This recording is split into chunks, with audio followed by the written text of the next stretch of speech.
যেখানে জোর করে বিয়ে দিলে সংসারই টিকে না, আপনারা কিভাবে ভাবেন যে সেন্ট্রাল ইউনিভার্সিটিতে জোর করে দিয়ে দিবেন আর সেটি এই শিক্ষার্থীরা মেনে নেবে? এটি কখনোই হবে না, স্থায়ীভাবে এটি সমাধানের পথ নয়।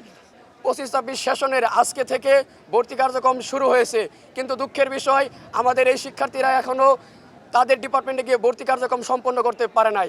কেননা ঢাকা সেন্ট্রাল ইউনিভার্সিটি একটি ভর্তি কার্যক্রম সম্পন্ন করার জন্য যে ধরনের জনবল এবং পেপার দেওয়া দরকার সেটি তারা দেয় নাই, যে কারণে কলেজ কর্তৃপক্ষ তাদের নিজস্ব ব্যবস্থাপনায় আবারও সেটি শুরু করার চেষ্টা করছে।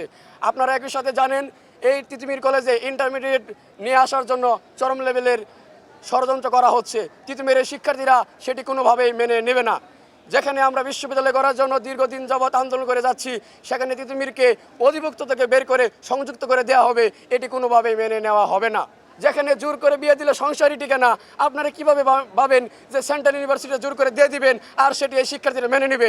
এটি কখনোই হবে না, স্থায়ীভাবে এটি সমাধানের পথ নয়। আমরা এই কাঠামো প্রত্যাখ্যান করছি। একই সাথে আগামী 30 আগস্ট রবিবার তিতুমির কলেজ শাটডাউন ঘোষণা করা হচ্ছে।